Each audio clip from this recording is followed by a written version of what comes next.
Hyundai. Maruti Suzuki के बाद भारत में सबसे ज्यादा कार बेचने वाली इस कंपनी को पता है किसने शुरू किया था? इस साउथ कोरियन लड़के ने। नाम है चुंग जो यंग। बचपन में सिर्फ 2 वक्त की रोटी के लिए 17 घंटों तक खेतों में काम किया। अमीर बनने का सपना लिए कई बार घर छोड़कर भागा। यहाँ तक कि कई बार तो इसके बिजनेसेस आग लगने, बाढ़ आने और युद्ध की वजह से खत्म तक हो गए। लेकिन फिर भी हार न मानते हुए इसने दुनिया के सबसे बड़े कार कंपनियों में से एक हुंडई को बनाया। सो अगर आपको भी लगता है कि बुरा सिर्फ मेरे साथ ही क्यों होता है, तो इस वीडियो को आपको पूरा देखना चाहिए, क्योंकि यह वीडियो आपकी लाइफ बदलने वाला है।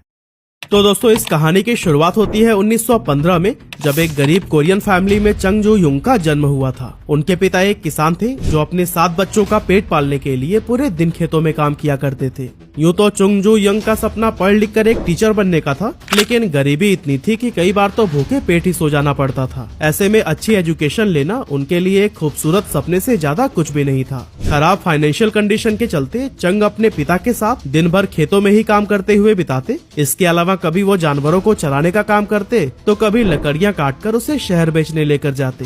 लेकिन जब वो सिटी लाइफ को देखते थे तब उन्हें बहुत हैरानी होती थी। साफ सुथरे लोग, खूबसूरत कपड़े, अच्छे रोड और खाने की तो कोई कमी ही नहीं। ये सब देखकर उनके मन में भी ख्याल आता था कि अगर वो भी शहर चले जाएं तो एक अच्छी जिंदगी गुजारने लगेंगे। लेकिन समस्या ये थी कि अपने 16 साल के बच्चे को उनके माता पिता अकेले जाने ही नहीं देंगे। उसी दौरान चंग जो यंग के हाथ में एक न्यूज़पेपर लगा, जिसमें खबर छपी थी कि पास के शहर में कंस्ट्रक्शन का प्रोजेक्ट चल रहा है और इसके लिए वर्कर्स की जरूरत है। और जैसा कि उन्हें पता ही था कि उनके मम्मी पापा तो उन्हें जाने नहीं देंगे, इसीलिए वो बिना किसी को बताए 1932 में घर से भाग गए। इसके बाद से वो नोन शहर पहुँचे, जहाँ उन्हें कंस्ट्रक्शन प्रोजेक्ट में मजदूरी के लिए रख लिया गया। अब यहाँ काम जितना मुश्किल था, मिलने वाले पैसे उतने ही कम। इसके बावजूद चंग जो यंग ये सोचकर सेटिस्फाइड थे कि पहली बार वो अपने दम पर कुछ कर रहे हैं। हालांकि उनकी ये खुशी ज्यादा दिनों तक कायम नहीं रही, क्योंकि घर छोड़ने के बाद से ही उनके माता पिता इन्हें पागलों की तरह ढूंढ रहे थे। और फिर आखिरकार 2 महीनों के बाद चंग उन्हें मिल ही गए। पिता ने उन्हें डांट लगाई, समझाया और जैसे तैसे मनाकर अपने साथ घर लेकर आए।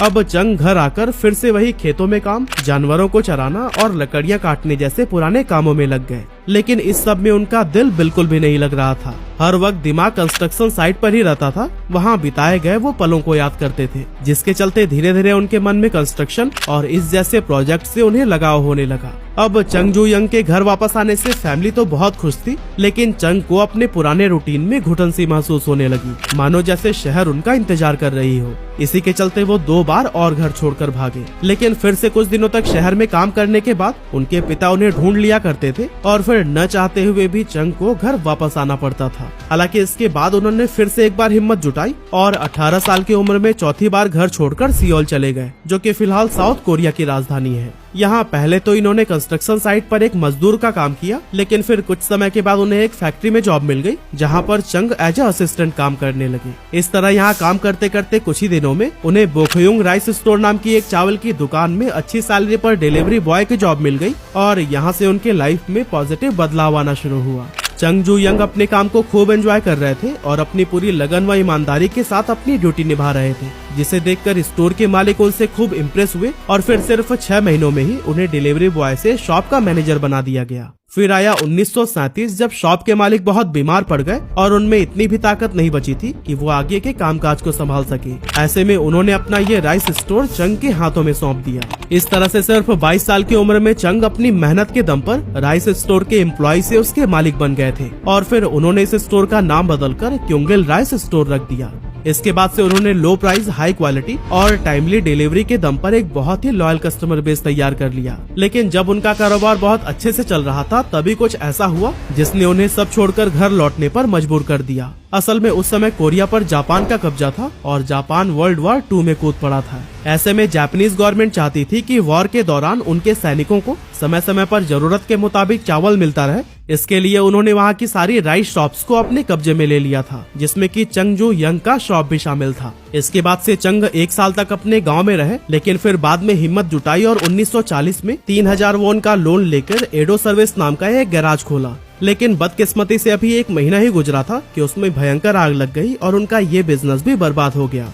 अब चंग के सामने सबसे बड़ी प्रॉब्लम थी लोन को चुकाना और कस्टमर्स को जले हुए व्हीकल्स का मुआवजा देना। काफी सोचने समझने के बाद उन्होंने वापस से 3500 वॉन का लोन लिया और पहले से भी ज्यादा बड़ा गैराज ओपन किया। चंग बहुत ज्यादा मेहनती थे, जिसके चलते इनका काम कस्टमर्स को पसंद आने लगा और सिर्फ 3 सालों में ही उन्होंने इतना प्रॉफिट कमाया कि अपने सारे लोन्स रीपे कर दिए और साथ ही घर वालों को मनाकर अपने साथ शहर लेकर आए। इस समय तक इनका कारोबार खूब चल रहा था और इनके एम्प्लॉयज की संख्या 1 से शुरू होकर 80 तक पहुंच चुकी थी। लेकिन उनका ये सुनहरा दौर ज्यादा दिनों तक नहीं चला। एक्चुअली जापानीज गवर्नमेंट ने वॉर में यूज होने वाले इक्विपमेंट बनाने के लिए उनके गैराज को एक स्टील प्लांट के साथ में मर्ज कर दिया। यानी कि एक बार फिर से चंग वहीं आकर खड़े हुए जहां से उन्होंने शुरुआत की थी। एक तरफ तो गैराज छिन जाने का दुख, ऊपर से सियोल में बढ़ता तनाव। इसे देखते हुए वो अपनी फैमिली के साथ गांव वापस चले आए। लेकिन अच्छी बात ये थी कि चंग ने 50,000 वॉन की सेविंग कर रखी थी, इसीलिए उनके अंदर थोड़ी हिम्मत थी कि वो वापस से अपना कारोबार शुरू कर सकते हैं। बस इंतजार था तो वॉर खत्म होने का। साल 1946 में सेकेंड वर्ल्ड वॉर का अंत हुआ और कोरिया जापान के कब्जे से आजाद हो गया। इसी साल चंग ने सियोल में वापसी की और एक बार फिर से अपना गैराज स्टार्ट किया, जिसका नाम रखा गया हुंडई मोटर सर्विस।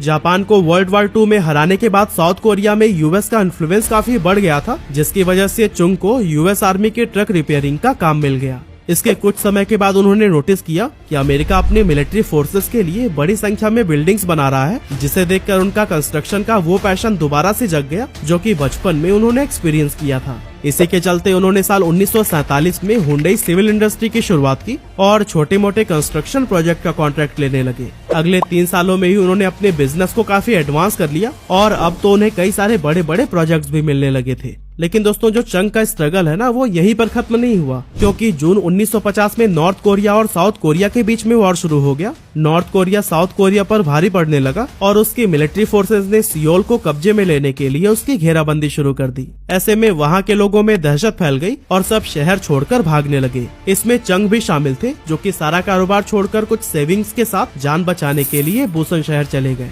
इस जंग में यूएस मिलिट्री फोर्स ने साउथ कोरिया का भरपूर साथ दिया और वॉर के दौरान ही चंग ने नोटिस किया कि मिलिट्री फोर्सेस को बड़ी संख्या में वेयर हाउस, आर्मी हेडक्वार्टर और टेंट की जरूरत है। यहाँ चंग को एक बड़ी अपॉर्चुनिटी नजर आई और वो एक छोटा सा ग्रुप बनाकर इन प्रोजेक्ट्स में भी काम करने लगे। चंग ने हर छोटे बड़े प्रोजेक्ट्स के लिए काम किया। कई सारे प्रोजेक्ट्स में तो उन्हें लॉस भी हुए, लेकिन इसके बावजूद उन्होंने समय पर काम पूरा करके यूएस ऑफिशियल्स का भरोसा जीत लिया। अब 1952 में जंग तो खत्म हो गई, लेकिन उस वक्त तक अमेरिकन से चंग की प्रोफेशनल रिलेशनशिप काफी स्ट्रांग हो चुकी थी, जिसके चलते उन्हें बाद में भी उनसे प्रोजेक्ट मिलते रहे। अब इस बार वॉर में साउथ कोरिया में बहुत तबाही फैली थी, इंफ्रास्ट्रक्चर की धज्जियां उड़ गई थी, जिसके बाद से गवर्नमेंट उसे दोबारा से रिबिल्ड करना चाहती थी।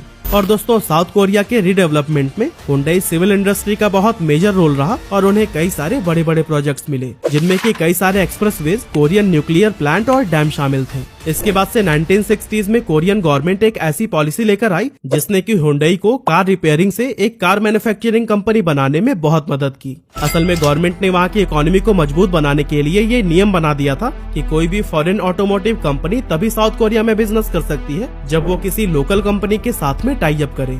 इस रूल ने हुंडई के लिए एक नई अपॉर्चुनिटी ओपन कर दी और चंग ने इसको मिस न करते हुए 1967 में हुंडई मोटर कंपनी की शुरुआत की। इसके 1 साल बाद यानी 1968 में हुंडई ने फोर्ड के साथ पार्टनरशिप कर ली और उल्सान शहर में 6 महीने के अंदर एक बहुत बड़ा असेंबली प्लांट बनाकर तैयार कर दिया, जो कि आज भी दुनिया की सबसे बड़ी ऑटोमोबाइल प्लांट है। इसकी annual production capacity 1.6 million unit है और इसमें दुनिया के अलग अलग हिस्सों से आए 75,000 हाईली स्किल्ड एम्प्लॉयज काम किया करते हैं। खैर, फोर्ड के साथ ज्वाइंट वेंचर में हुंडई ने उसकी फेमस कार फोर्ड कॉर्टिना के तर्ज पर हुंडई कॉर्टिना को लॉन्च किया। लेकिन दोस्तों, फोर्ड क्योंकि एक अमेरिकन कंपनी है, जिसकी कॉर्टिना भी वहीं के सड़कों के लिए डिजाइन की गई थी। वहीं साउथ कोरिया की सड़कें वॉर में मिलने वाले गड्ढों से अभी पूरी तरह से उभर नहीं पाई थी। ऐसे में हुंडई कॉर्टिना कंपनी के लिए बहुत बड़ी फेलियर साबित हुई।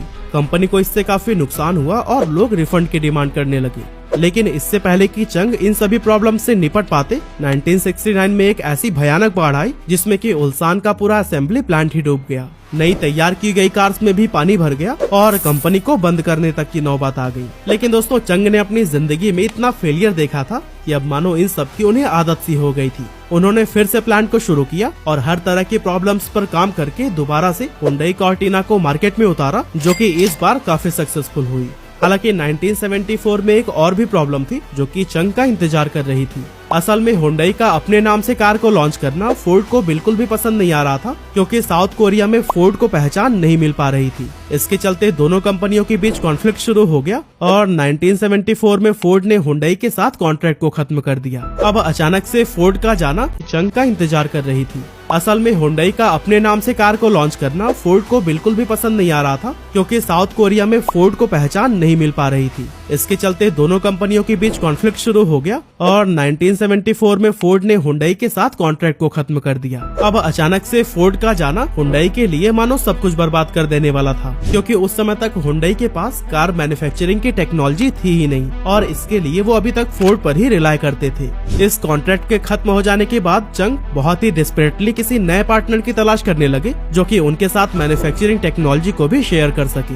इसके लिए उन्होंने उस समय के बड़े प्लेयर्स फॉक्सवैगन और जनरल मोटर्स के साथ डील करने का प्रपोजल रखा, लेकिन इन दोनों कंपनियों ने ही इसे ठुकरा दिया था। और फिर इसके बाद से चंग ने जापान की मित्सुबिशी मोटर्स के साथ भी डील करने की ट्राई की और ये डील फाइनल भी हो गई, जिसमें मित्सुबिशी मोटर्स ने अपनी कार मैन्युफैक्चरिंग टेक्नोलॉजी को हुंडई के साथ शेयर करने का एग्रीमेंट एक्सेप्ट कर लिया था। इसके बाद से हुंडई अपना पूरा फोकस खुद की कार डेवलप करने में लगाने लगा, जिसके लिए उसने ब्रिटिश लीलैंड के अंडर आने वाली कंपनी ऑस्टन मॉरिस के farmer managing director George Turnbull को हायर किया। और दोस्तों, जॉर्ज टर्नबुल ने भी अपनी लीडरशिप में इस प्रोजेक्ट के लिए 5 और भी इंजीनियर्स को हायर किया, जिसमें कि कार की जो बॉडी होती है उसके design expert Kathan Barnett, car engineer John Simpson और एडवर्ड चैपमैन, BRM यानी कि ब्रिटिश रेसिंग मोटर्स के former chassis engineer John Crosthwaite और chief development engineer Peter Stellar जैसे हाईली स्किल्ड प्रोफेशनल शामिल थे। अब दोस्तों, उसी दौरान साउथ कोरियन सरकार ने कार मैन्युफैक्चरिंग कंपनी से एक ऐसा व्हीकल बनाने के लिए कहा जो कि पूरी तरह से मेड इन कोरिया हो,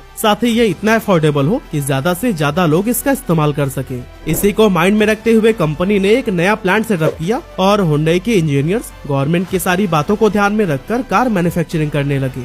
फाइनली 1975 में हुंडई ने अपनी पहली सेल्फ मेड कार को लॉन्च किया, जिसका नाम रखा गया था पॉनी। ये अफोर्डेबल होने के साथ ही हाईली परफॉर्मेंस और बेहतरीन डिजाइन वाली कार थी। पॉनी साउथ कोरिया में इतनी सफल हुई कि कुछ ही समय में इसने वहाँ की कार मार्केट का 60% हिस्सा कैप्चर करके हुंडई को वहाँ की सबसे बड़ी कार कंपनी बना दिया। इस सफलता के बाद से चंग ने 3 लाख कार मैन्युफैक्चरिंग करने का फैसला लिया, जिसके बाद से हर कोई इसे एक बेवकूफी भरा डिसीजन कहने लगा, क्योंकि साउथ कोरिया की टोटल मार्केट डिमांड सिर्फ 30,000 कार्स की थी। ऐसे में 3 लाख कार्स का मैन्युफैक्चर करने का तो कोई मतलब ही नहीं बनता था। लेकिन दोस्तों, चंग तो यहाँ पर कुछ बड़ा ही सोच रहे थे, क्योंकि उन्होंने अपनी नई कार्स को साउथ कोरिया से निकालकर फॉरेन मार्केट में भी लॉन्च कर दिया।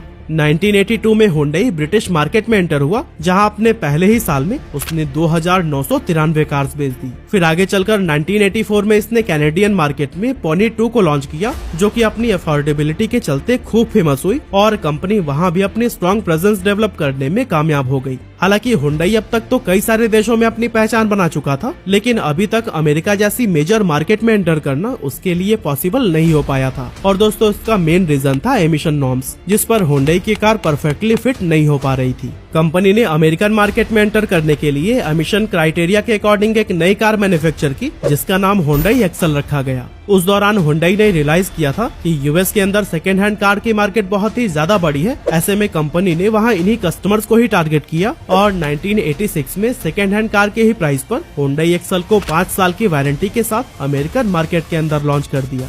अपनी इस स्ट्रैटेजी से कंपनी टारगेटेड कस्टमर्स को लुभाने में खूब कामयाब हुई और अपने पहले ही साल में इसने 1,70,000 कार्स बेचकर बाकी कार कंपनियों को हैरानी में डाल दिया। लेकिन दोस्तों, इस आंकड़े में अगले साल और भी ज्यादा उछाल देखने को मिला, क्योंकि 1987 में हुंडई की वहां पर 2,60,000 कार सेल हुई थी, जिसके चलते इन दोनों सालों में एक्सल अमेरिका की टॉप सेलिंग कार रही थी। अब दोस्तों, एक्सल कार ने हुंडई को उसकी प्रेजेंस स्ट्रॉन्ग बनाने और ग्लोबल लेवल पर एक मेजर कार कंपनी के रूप में पहचान दिलाने में हेल्प तो की, लेकिन कार की अफोर्डेबिलिटी और कुछ टेक्निकल इश्यूज की वजह से कुछ समय बाद इसे एक चीप कोरियन ब्रांड कहा जाने लगा।